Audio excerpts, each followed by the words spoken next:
أعوذ بالله من الشيطان الرجيم. بسم الله الرحمن الرحيم. اللهم صل على محمد وعلى آل محمد وسلم. بالما بنا فايدة من المسيسان آيات كرسيك نكرا أن الشيخ أنا مرشد روحي الشيخ سعيد يعقوب دكوري دفع ينسونغلو 2019 تفسير كنا لا أني روني كرن ka akanuni balmo bela jele nemiata alaka barka doala inshallah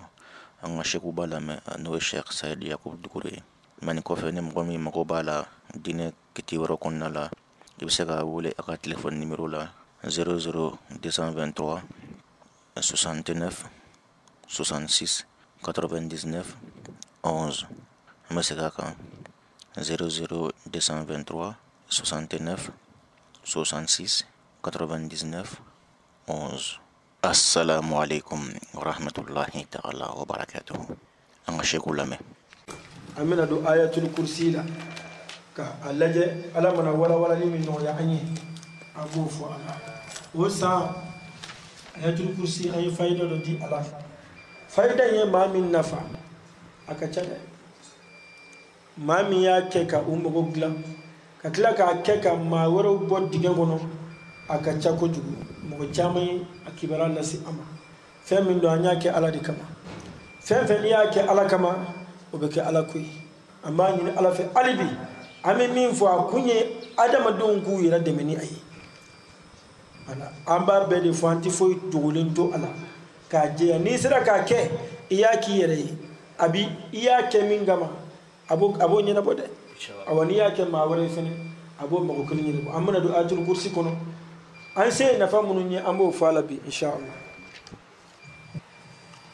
الله لا إله إلا هو الحي القيوم لا تأخذه سنة ولا نوم له ما في السماوات وما في الأرض من ذا الذي يشفع عنده إلا بإذنه يعلم ما بين أيديهم وما خلفهم ولا يحيطون بشيء من علمه إلا بما شاء وسع كرسيه السماوات والأرض ولا يؤوده حفظهما وهو العلي العظيم. أما كرفو كسرك دوان فلا وتي الله تغمند مسامنا مسامي فنتي سامولو كونو من دوغي الله فنتي دوغولو كمين دوغي الله فنتي كورونا فنتي كليبي من دوغي الله فنا كرا كليمبي نيا توغولي كبا حرف ناني دو ajate biworo ani woro hindu e biworo ani woro ala ile do ke sikere badi be ula abe lettre numéro ni ya wole nay ka bandron abilami alaykum assalam wi Abdul Qadir Jilani ni ngako ala dugulen to ko re to ko jume Sheikh Abdul Qadir Jilani ala ka hine bama ala ka jemba ako ala dugulen to yere aw be ka mum miri ko to dugulen do be krefe wali ma to wala be o takoy ko Allah latri nani di ala dugulen to nga ala dugulen to te nembe kane ala dugulen to do dusugun tubu ma munu foytu dusugun gono Allah ko o ba fo tuma mi Allah latri nani dama doroni bako o ba foni hamo hammi abikla Allah ko be fo dima اسم الله الأعظم على دولين توكو كلمة ما من دسكون فا جنتا كونو نفلوتا كونو سويمونتا كونو مبلوتا كونو توغينتا كونو جرجرانتياتا كونو فمن با كونو او داي اخلاصو كنيش على بايما على توغ دفني با كونو نو كللاني لاتريناني همو همنا على باكي كودي على دولين توكو الله توغ ماندي مسامينا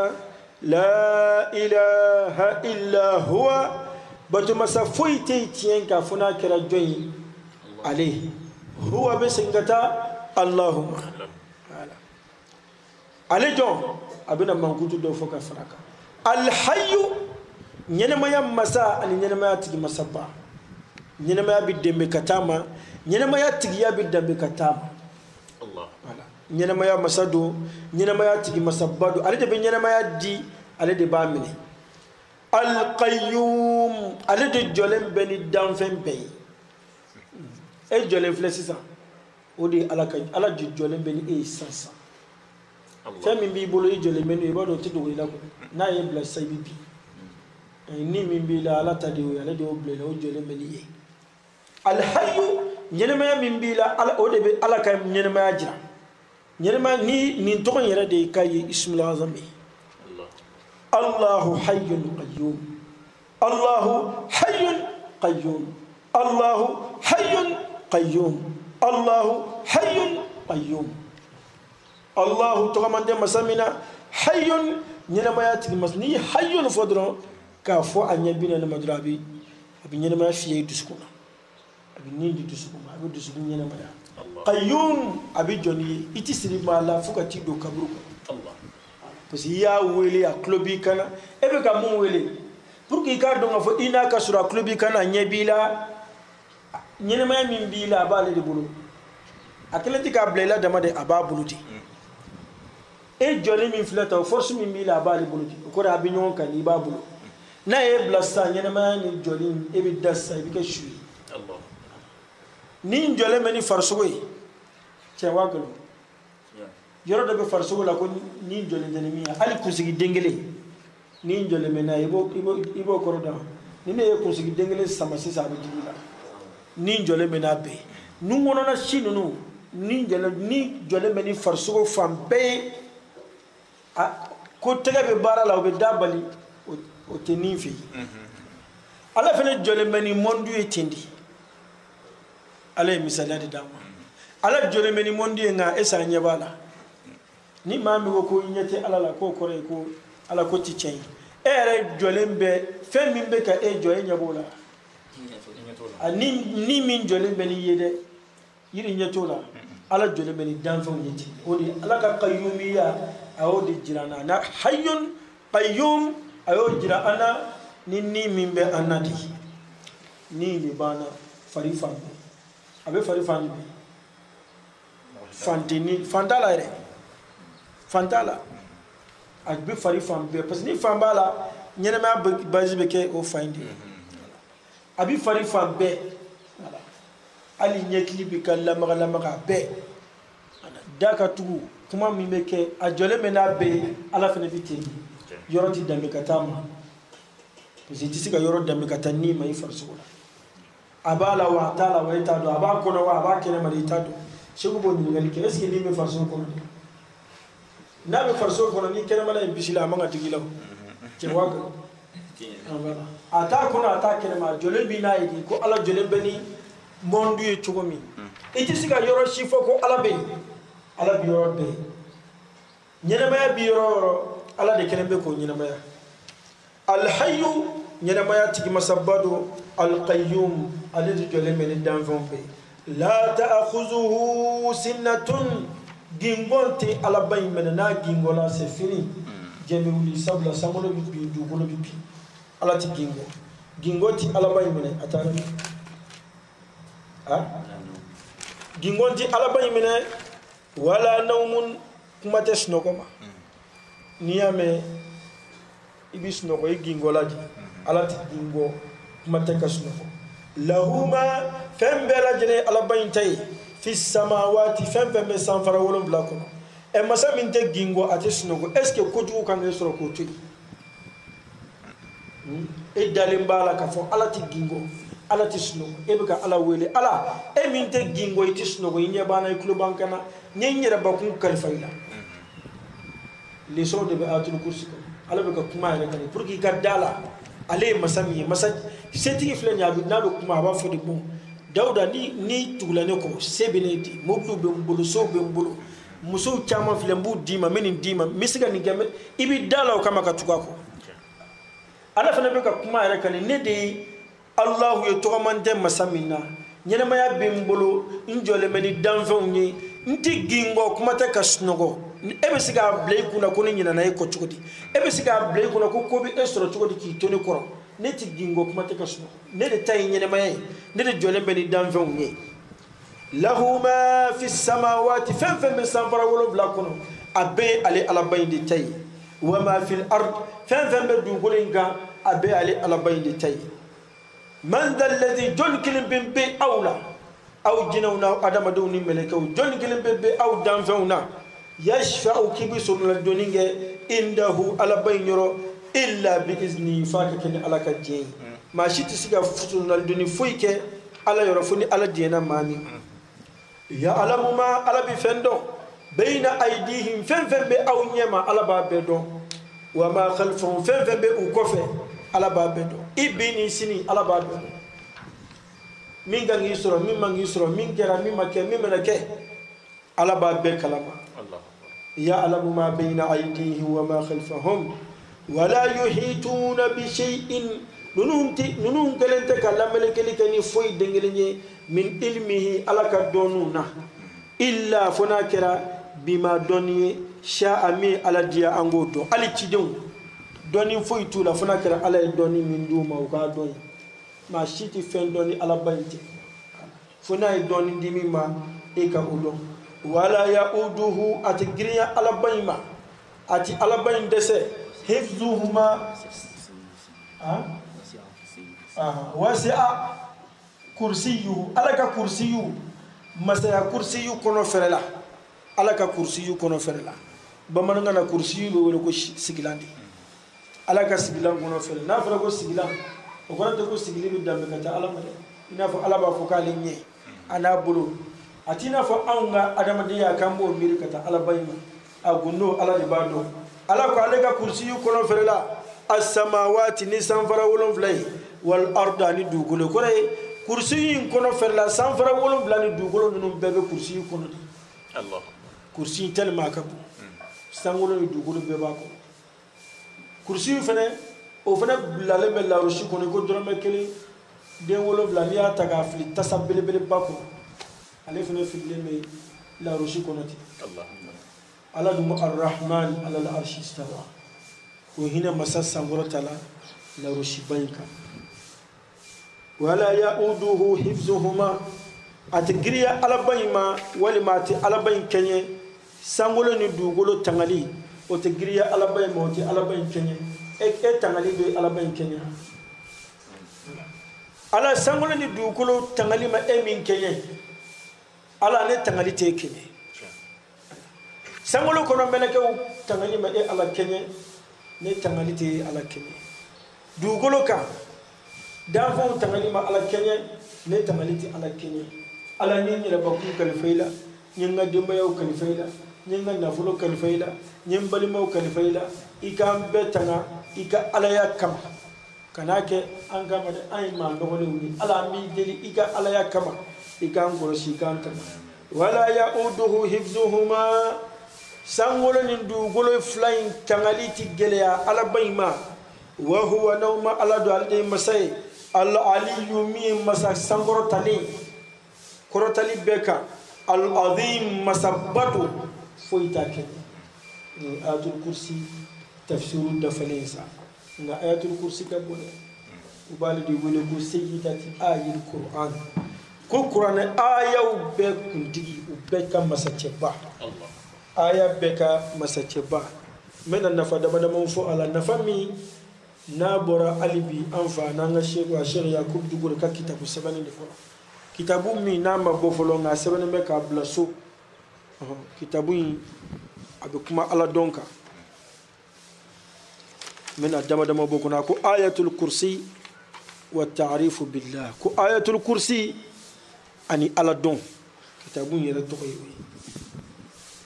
nafa munum bala mena ndado la o san ay nafa do fo ala o nafa yi ayatul kursi ni lemuru kumuni de bi bara ñu lemuru kumuni de wolonfla may be flendi ni flendo romani flen kura bara ma de ka ke flendi ibi jika ko wali may bi kala ndom bla ko ayatul kursi sebe shen bi wolonfla ni wolonfla iba nasibo nasiji iba kako ni ya kako ne be flengere ila lemru kumuni den wolo bla wala ma lemru kumuni den ta ani kele a kele on kele ni ya tamuru ibe murudda lemru kunna sani ga tige be atul kursi kala la shengele iba tike ba ni alafi atul kursi buana barka kama dabalo dabali shuya juguya fandaya toro ni ne kato ko tige pew atul kursi buana barka kama o ka ke ni ne ngoni nasina ka ke toro imbulle ga bonga ka bompew iba bishi ka ke nasina ibe flana fana ta iba kalala ni bi fe afanga ka bunya atlemur kumuni kele on gele bi atul kursi kalala shen biu do flani wolon fla ka so ka tige Allah ni masoko ke iba kalala shen ta ani kele ka so ka tige ande ba ful blawa iba kalala shen ta ani kele ka so ka tige ni ya tige ka ban iba be bishi atige o tige be duwo ke ala iba bishi iba ni nasi nyanga minyona ni ya ni nasi nyanga minyona iba mini ngofe ibi farikuni ay dabali damana mawbe abi obanya tukuni nyele ni nyonche julibon musodo be obu dabali ka julibon bla ula na kira yoro mini ya ficini nda makaka mi aka doke kormugula ka place ayla amenen baye miniti mugay julibi jo pew fuka do kaburu kono ata miniti Allah ali chemunu ni bana kirkara ubu mine cheya fanfe fendo be wa dabali do be ba bla chewla a dabali do be cheya tunu abe wali ma be cheya mise ya ka doya wali ma be julibo cheya na nyona ni ya taw kama ba dabali chempew ka ba cheya go dem aka soro dabali srawdo si amba klilabi dabali jugo be feno ba bla dabalo dabali nabe julibo farskolo la wali ma be kurukuru bo ala abo beban a do titi minute bisabaka iba ki aba bampe ni ko ni aya bisiri betike kabola ni ko na ji ngabe ke fleni ko ate ko nyen ngono de ati ko nyen ngono awani ko na yoro mi kana ko ni safnei ibi ko ni safnei kasro ki ko ni ay iba ko iba mi ni sira ka dumba ka kle wolonvla o de fanga kapo wala ma kle saba kana dan kle kilima ali fanga ka buwa ka tili anno kadi ne ta ke gadi mama de iba ki yere parce que o sa nyafo dongo do baba wala ke kala ma se ba kala be ngadama anti se kala na be kati yere de atul kursi la to tanda mbulo akama de na be so be gadi man be mi bla kana ni mishide binani de afamiyala beki de ayatul kursi la nunu e fenye erebe minye doki i bakun ani musoni din ani ka dembe abawere tangana imana ke jefa wonfa amashi ka siri mogola alni so mena ko shubago ben din gode shugo jugu ibo ke kanya shi dinma to ga kedron fen jugu fan shi ti sika gere dina damandange ba kunini surtout bamso kele ka dabri ala deli kuna a den togola o do be jabi jona yoroni kele beka ki yere wala beki ti yere digi atul kursi la nimin te se atul kursi la kana wole ko ka glane sablantina glamay beka ki yere o beka ma nyini ma mi mesegi kala la o de kay atul kursi akan aye mu'minin kelengelen bek ngolo kono ma shimma nga songo do kabur kono nini aya inti kuna Allah afamiyala abe glani njogo ina dabali fa fa aba chempew wala dabali fa وكفى سوق قراءتها بعد الصلوات الخمس للأمن من النار كما يفيد الحديث الشريف كان كنت محمد كحديثا بآيات الكرسي لكافو ما دملا كلانينغا سلوات دورو كفى كو فرسوكو كما بولا كبو تسمك جني الله أكبر فرسوكو تسمك تسونغي فرسوكو جني فيو دماندانغ دملا آيات الكرسي كلانينغا سلوات دورو بلا جلن كفى قراءتها على أذن المسروق أو على الماء وصبه عليه وشربه منه كاكلا جنا منا ما من بي مسو من بي ولا ما تشي من بي نيبا في جنا إنغا بلاكتا ibi dagara kulola ka ayatul kursi kala shen dama dama wala me bi jita ibi ayatul kursi kala ala iba bon musin kungolo kan wala sa jine ngabla o tamengo sura mununu ba wala ko kala kilu ibo don kul be sura munun damrena kul huwa allah kul a'udhu bi rabbin nas kul a'udhu bi rabbil falak kul ya ayyuhal kafiruna ko o sura nani kani ayatul kursi faranyonka afana be siri betige abe gele ya wuli fenjugu feve ba adama den sura ba be wuli ka boyda ibe siga keni tomonon bulu tomonon bulu ibe tomonon bulu chama nyini ne tomonon bulu chama nyini iba chongo farakuru fula ni nyonje farakuru fula iba do ni nyonje hakle shego ni foka chaya ka chongo lu kore ka terke na foka noni ni ya noni iba dajijila ibe ani jinta iba geredala ibi atul kursi kala la shen biolum la ni wolumla kul huwa allah shen biolum la ni wolumla kul a'udhu bi rabbin nas shen biolum la ni wolumla kul a'udhu bi rabbil falak shen biolum la ni wolumla kul ya ayyuhal kafiruna shen biolum la ni wolumla iba mi iba ko siriu dabali jugu janfo fen kirikara fen be aba be chencen ka bo inofe o tamengo ni ala ye dukura no ya maminye iba fe ga yelema ko ni tafe sigi fen jugu ki toro du ngono ibe belekise den duru ni belekise den duru i donengo sokono belekise kilongile ibe fatiha kala la shengile kul huwallahu shen saba kul a'udhu bi rabbin nas saba kul a'udhu bi rabbil falaki saba kul ya ayyuhal kafiruna saba ibe soka atul kursi kala la shen biolo vlan wolovla iba bla so koro yan fanfe ibe flananta ibo kelenga ofenana ka bla so klibi yan fanfe ibe kele wara ta ibo kola ka bla so kini yan fanfe ka kele wara ta ka kala ka bla so nume okora so kote nani ibe kelengele bla bla kele no mi meto ibe dingete tige so chamajala iba bla okono akacha ala fa o so ali so nuna na shweni na obuna teme so indala wa fuko ese na ndo na amina fenye na masura nkatawa so meteme ali so meteme ga duka wali ma bolifen kura ni ya kala ka belki so bleka bolifen kono ika accident bi gela surtout chauffeur kan wo jendo ne ba labe ka blo ka moblu kono munu be mobli ba boluke iba ke ka wurdala comme chauffeur in chama dalen tu yere la kan yima manja di dalen di yere la ka fo est-ce que ne ala che kan wa ibita di ma do me daleme ma mina ka fo ala mogo do ba kalala ise do mulo mi bo dama ba belek se odi me ta sori ka mobli wo kono ibi ka chauffeur ke ka ban iti accident ke alni accident ke ateke accident juguye voilà problème chama bulu fena ti so ni ya ke ga dula abe du kishi sigi fen juguma ko fen ni ya so ni ba fe ala ka tanga ina fo tere be fen mununa bagan ye so soro wala ma ye nyongome soro wala ma ye muso ere furu isana be ako hera katabo akola juguma ngana tabwala wala ma ye buti kura ere daile fen munu ganga bla ko ni bi tege daw ka bi atul kursi kala ula kan ngaliya ala ayatul kursi buyana barka kama ikani ngoy no ma mi fena ba fe ka atul kursi reta ka si aka ka ke kan lazimi ala dugulin to ko badi ba ko ke chugo di bala ayatul kursi ala to ko ba duru di ba ko afolo folo allah yi flana hayyuni sabana qayyum yi nani nay aliyu yi duru nay azimuni wote ni ala to ko duru ni ya hindu bo a hindu be jate be tabbe arshu jate ma arshu hindu e juri al arsh ibaro danfen be qur'ana ya jira ka fo arshu ka bon ka teme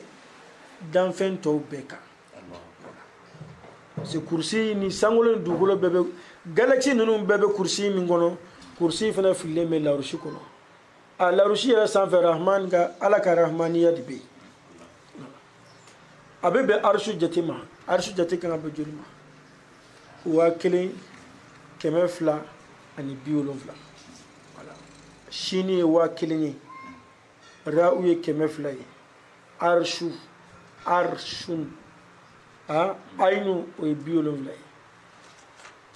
wa kele kemefla ani biolofla